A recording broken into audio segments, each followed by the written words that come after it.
Welcome to the Military Justice Today podcast with your host, Robert Capovilla and Mickey Williams, covering the full range of military law topics from all branches of the armed forces. Today's episode is made possible in part by the law firm of Capovilla and Williams. And now, let's welcome the hosts of the show, Rob and Mickey. All right, everybody, here we go. It's time for another episode of Military Justice Today. I'm Matt Starosiak, stepping in just for a second for Robert Capovilla, and we've got Mickey Williams in the studio today. Can you believe it, Robert? I'm very happy to have Mickey back. It's the podcast is not the same without him. Plus, like I said before, he's got a pocket of like very loyal followers. It's kind of like the same group of people that read the Conan magazines and still watch those movies. Those are my people. Those are Mickey's people. Those are my dudes. Right Those are Mickey's people. The poor guy's been out there working away, working like crazy for the last few months, and all we've done is question his whereabouts. That's right. Well, you guys knew where I was. I did. You knew, right? I was pumping the iron. In a court-martial or in the gym? That's what we said, right? All right, well, so we are going to have a little lighter episode today. We're going to talk about some community service that the firm has done and get your thoughts and opinions on some of that, and maybe talk a preview of what we're going to plan on doing next year. But we've got a pre-show topic. Uh-oh. I love this pre-show topic. And it's funny that one of you here a moment ago said, can I, take this guy or not? Because that's our pre-show topic. It is who can take who when it comes to actors. Ooh. Who also have some kind of Can these guys really act, though? combat training or mixed martial arts training. So let me give our list of people, and there may be more, right? But here was the list I put together. Of course, at the top is Van Damme, right? Jean-Claude Van Damme. Yeah, I love Van Damme, dude. It's Van Damme, Matt. And then I thought, come it was on, Van dude. Damme. No. Then, What happened to your voice? God. What is that? That reminds me of that commercial that's out there right now. I forget which company it is, where the lady just got back from Europe. So she says croissant, all fancy, and he corrects everybody on croissant. Steven Seagal, Jackie Chan. Are you sure it's not Steven Yeah, I mean, Seagal? Bruce Lee, or Bruce Seagal. Lee. Michael, is it Jai? I really don't know how that's pronounced. Is it Michael Jai White? I don't even know who Michael Jai White is. He was super popular for a minute. Like he was, and he may be the biggest badass on this list, by the way. Okay. Jason Stratham. Is that how you pronounce that? Stratham? He does kill gigantic sharks. I think he killed the Meg. The Meg twice, dude. Twice, yeah. Wesley Snipes, Chuck Norris, and Dolph Lundgren. Yeah. Oh, yeah. Otherwise known as Rocky IV, dude. Yeah. Ivan Drago. Yeah. I must break you. Human So I say to specimen you, right Cap. there. I love that Every scene. morning I call you and tell you that. First of all, is there anybody I left off that you think should be on there? We got a little bit of a generation gap here between me and the two of you, but Arnold Schwarzenegger should be on there. What? Arnold should be on there. I mean, think he can fight, dude? You could argue Arnold and Stallone just because they're, But I guess they're not really They're tough. trained, are they? Because Arnold was in the Arnold served in the military in Austria. He was actually a tank driver. But yeah, okay. Matt, I think it's a good list, man. I think it's a good list. He did. Arnold did fight the Predator and won. He did. Get to the chopper! And was willing to fist fight the right. Predator too, if you remember. And the Predator took all his gear off, and they were going to go mano a mano. Yeah. That's great. All right, so what do we want to do here? We want to do your top guy or your top two? Is it a tough list for you guys, or do your top guys stick out right away? Well, for me, I would say Dolph Lundgren. I mean, that guy is enormous in his prime, and he was like a black belt. I mean, he was like a kickboxing champion, I believe, in Europe. I mean, that dude is legit. Yeah, Rogan has talked about him, and I think Rogan probably knows his people, but he talks about Dolph and that he's a legit dude. Yeah, like I would say that guy could probably like break your skull, just roundhouse kick to the dome. Van Damme would probably be the bottom of the list for me. I've heard that he's kind of a fake. And he's kind of a small guy too. Like, yeah, he's not that big. And I recently read Arnold Schwarzenegger's biography called Total Recall, and he kind of makes fun of Van Damme in that, about how when Van Damme was the original Predator, he complained all the time about the jungle. So well, it's a hard life out there. It is. What about you, Cap? Who's at the top of your list? Bruce Lee is obviously a legend, right? But he's a small guy too. I mean, very small. Wesley Snipes kind of has a close place in my, like a near and dear place in my heart, because I loved the Blade comics growing up, and I thought he was a great Blade, and those I think are some of the coolest action movies. Him and Chris Christopherson, right? I love those movies, but I think that if we're talking about it, I understand. I understand. I would say Chuck Norris number 1 and Dolph Lundgren number 2. See, you only like Chuck because of the little trivia I put in there for him. I would flip those he two. served in Korea. No, I read. I don't know a lot about these guys' backgrounds, so I'm no expert. But I've read that Chuck Norris was a legit fighter. Like, he fought for a living for a good period of years. Yeah, for sure. He is a very legit guy. And he was the guy when I was growing up. So when I was growing up, it was really a lot of these guys you never heard of when I was growing up. But And he's got all those jokes, right? About, what is it? Like, Chuck Norris doesn't do push-ups. He pushes the earth down. Right.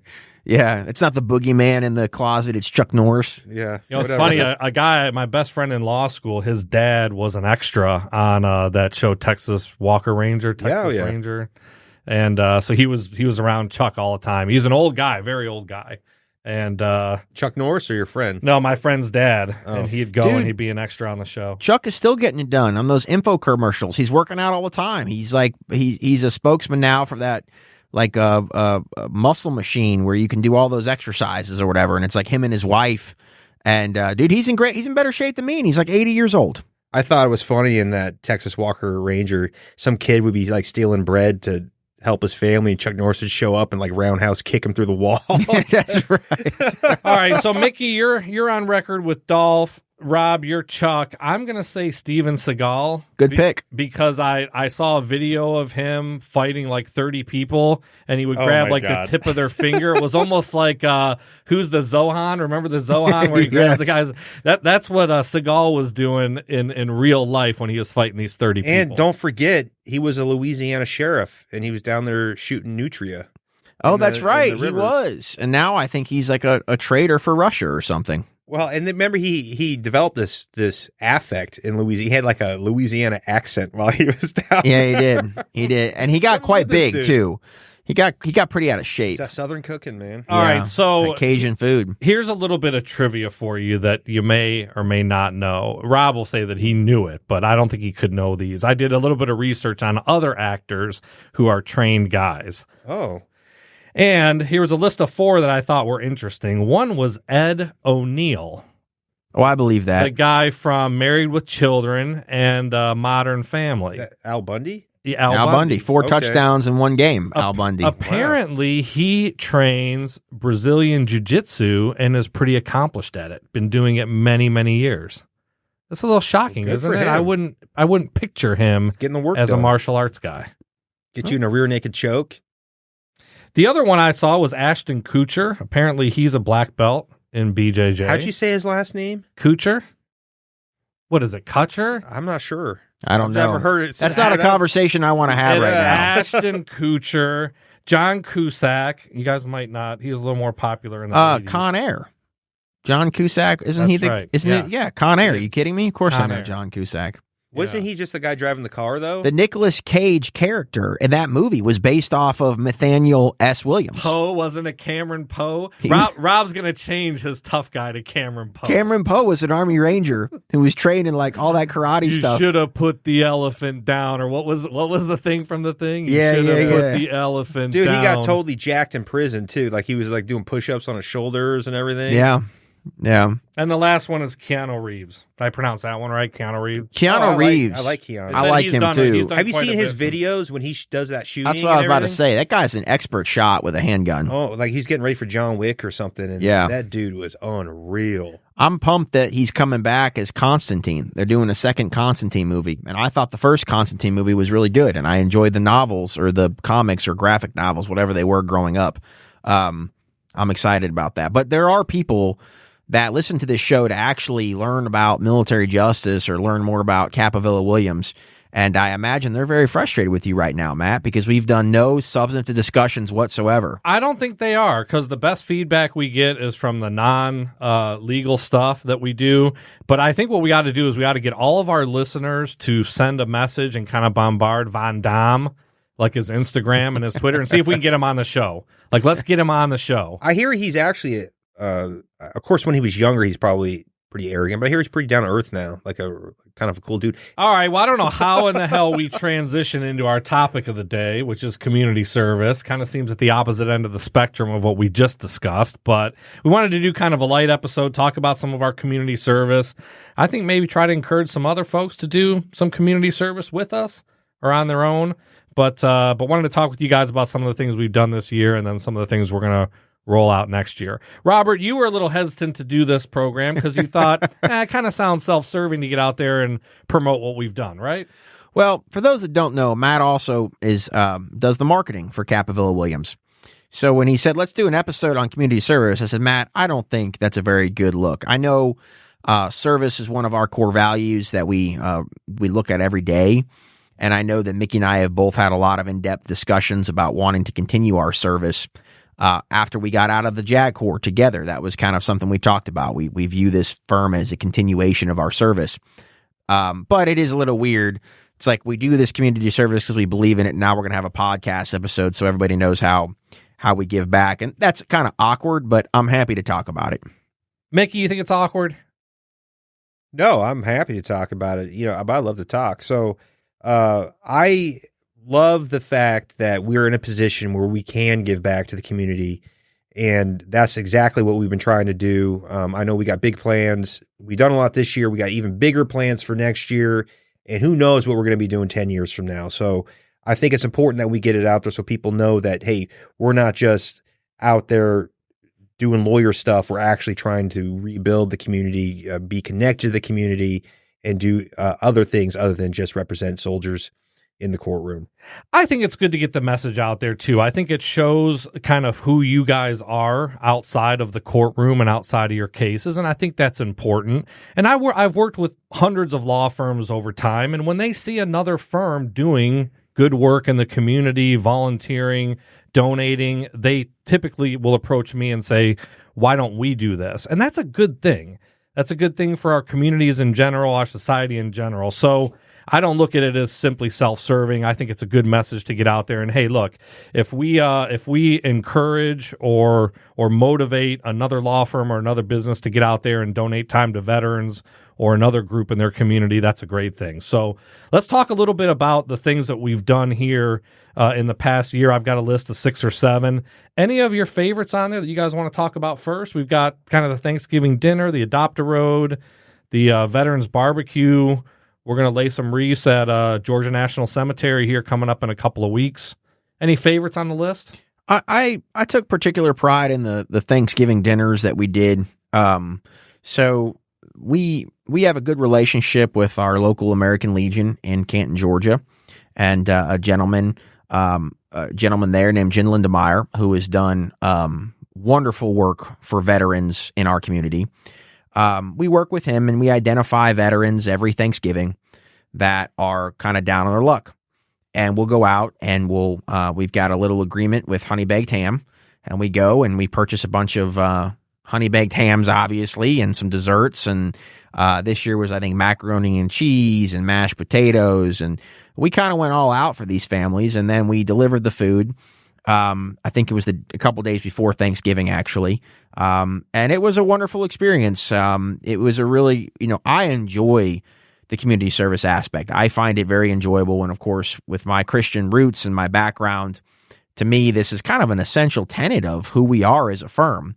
And I second what Mickey said. It's a real privilege to be in a position financially to be able to do these things. And we like giving back. I mean, the good Lord has blessed us. Mickey and I both do well enough. And this is fun. This is fun for us, giving back to the community and helping folks who are in some need. Because who knows? There may come a time in life where we're in need. And there's been times in my life, I don't come from any money.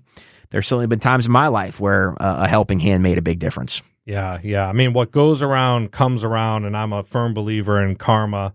And look, nothing makes you feel better than finishing a community service project.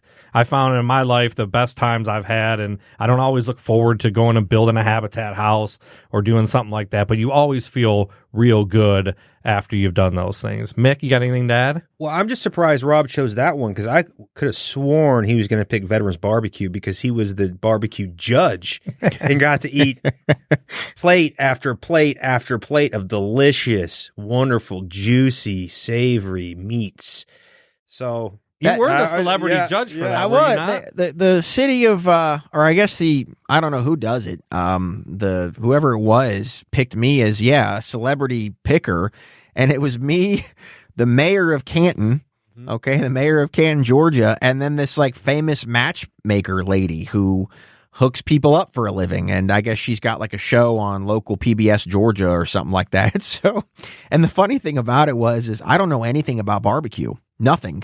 So I'd be like, the mayor would be like, oh wow, the mixing of the flavors and the this and this and this, and I'm like, that one tastes good. That one's not so good. Was there a clear winner? Just curious. Was there a clear winner? I think it's in blind, your mind, right? You or don't no? know. We don't know who won, but what I'm going to tell you is You were sick. I felt, I mean, I don't like pork that much. I like beef and I eat some chicken. I felt pretty sick afterwards, but I will say there were some of the ribs that we ate that were pretty phenomenal. One of my favorites was the Adopt-A-Road. I thought that the was Adopt-A-Road cleanup was kind of cool because we had the families out there. Yeah, the kids were there. And, it's local to our community. We all live, in the same city, same town. And so we adopted a road in Woodstock, Georgia, and now we're responsible for its upkeep. Yeah. And Matt is a superstar with that. Matt goes around on walks like every other day and picks up the trash. I'm a little obsessed. Yeah. We go as a firm quarterly, and we all go out there and we pick up trash. And it's kind of a fun thing. We get together on like a Saturday morning early, and we hit the Chick-fil-A, and then we all go pick up trash. And I will say that is a rewarding project that we do, because I got to tell you, and I know Mickey feels the same way. I love Cherokee County, Georgia. I never thought I would live anywhere but the great state of Ohio. And Cherokee County, Georgia is just such a beautiful place, and I'm happy that we helped make it a little cleaner.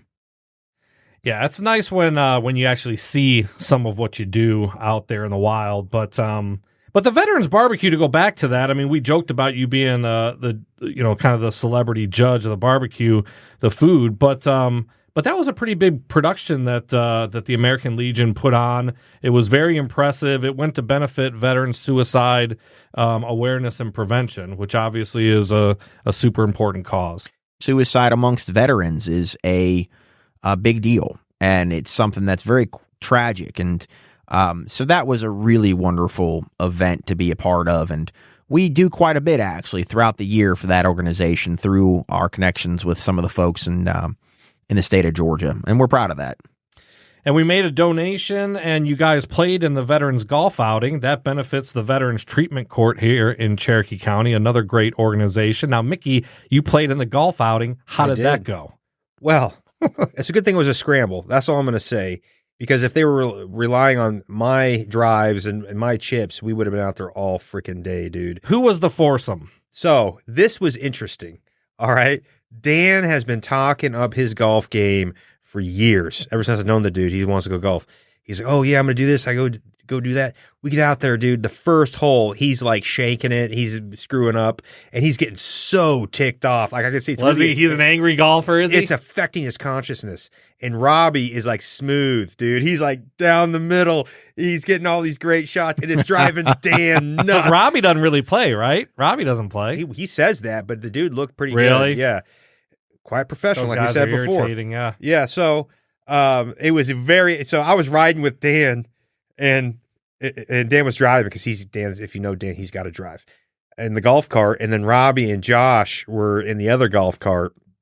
And Dan was like, man, I can't believe how bad I'm playing. Robbie's doing so good. This is driving me nuts. Like, and you guys are supposed to be a team. Yeah, we're supposed to be a team. And I'm like, dude, this is supposed to be for fun, man. And how about Josh? How'd Josh do?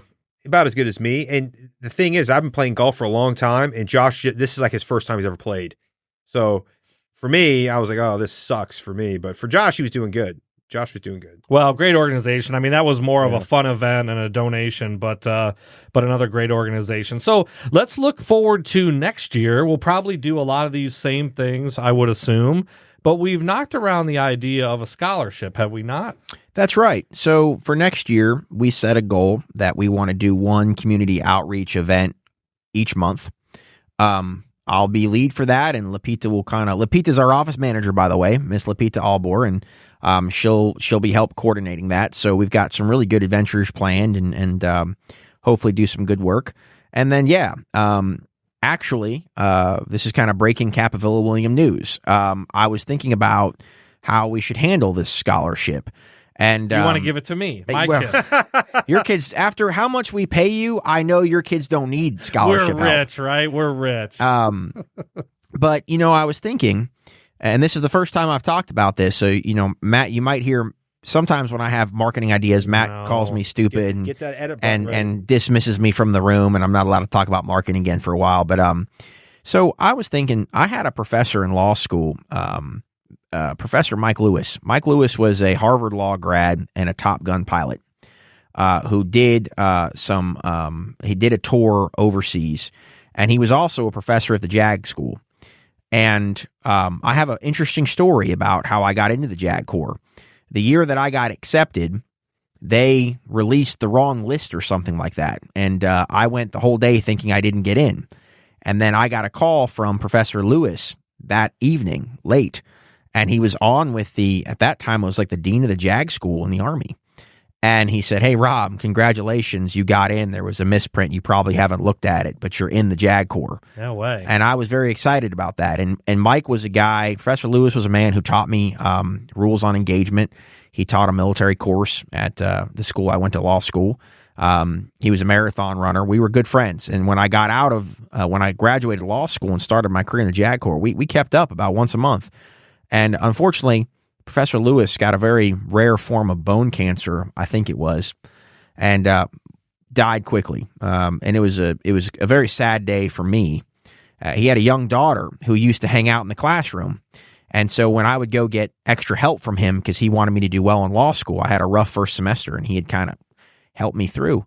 And I thought, maybe we should reach out to where I went to law school and see if we can get in touch with his wife, who's a psychiatrist, and see maybe we should do a Mike Lewis scholarship and pick a student at one of the installations we do a lot of our work at anyway, and name it the Mike Lewis Scholarship. I thought that would be something that would be nice to do. I think it's a wonderful idea, yeah, Nick. That's a great idea. Yeah. I didn't know. That's interesting about the misprint story. You must have been devastated that day. Wow. Yeah, that was a day. That was a day of days. And I'll say this: I was upset because I had gone to ROTC and everything else with the intent of getting in the JAG Corps. So obviously, when I found out I got in, it was great. But as soon as I got turned down, I was interning at the prosecutor's office in Cincinnati, and I walked right from my intern desk to go talk to the head honcho about an interview for a job. And I'm like, well, if I can't go to the Army and do my JAG Corps thing, maybe they'll hire me here for $25,000 a year or whatever. Well, I think it's a great story. I think naming the scholarship, or maybe we do a couple different scholarships. I think naming it for your professor is a great idea. So let's look into that. Let's maybe contact his family, see what we can do. Yeah, about getting that going. We're also excited about Christmas. We've got our lobby of our office right now is filled with a bunch of presents, Mickey, that are wrapped, and you and I will be delivering that on 15 and 16 December to some families in need of veterans in Cherokee County.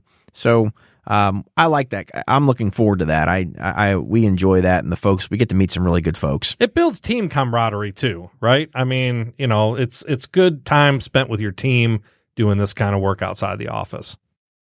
Yeah, I mean, absolutely, it does. Yeah, it sometimes feels like mandatory fun, right? When we tell the guys we got to go on a Saturday to go pick up trash, but I think they all appreciate it. Yeah, it was 2 hours of your day to go out there and beautify the area. I mean, a free greasy breakfast to sit in your stomach all day. All right, guys. Well, look, I think it's great work. I think if it encourages other firms or other businesses to do it, it's well worth talking about. So I'm glad you agreed to do this today. Well, hold on, Matt. Tell us about the laying the wreaths because I know that's our next event. You're the one planning that. I don't know much about it yet. Well, I just saw it. I think I got it from maybe American Legion being on their listserv or their email distribution list, but. So we've got beautiful Georgia National Cemetery right here in Canton, Georgia, which is just a phenomenal place. I know the two of you have been there. Some of the best scenery that you could have anywhere, really, in this part of the state, this part of the country. But anyway, they do a laying of wreaths there. I've never been to it. I've never volunteered at it. I have a couple friends that are buried there. But we're going to go and we're going to volunteer. I think we're going to pull boxes of wreaths out of the truck and put them on the graves, from what I understand. I like that. That'd be a privilege to do that. Yeah, I'm honored to do that. Yeah, so that's in a couple of weeks. But should be great. And I think I'm going to recruit some other folks in my household as well. So okay. All right. But great job, guys. Appreciate it. Look, happy holidays to all of our listeners out there. We hope you enjoy the time with your family. As always, stay safe. And for Rob, Mickey, and Matt, Military Justice Today, we're signing off. Thanks for listening to the Military Justice Today podcast with your hosts, Robert Capovilla and Mickey Williams. This show was made possible in part by the law firm of Capovilla and Williams. For more information or to listen to more episodes, visit militaryjusticetoday.com.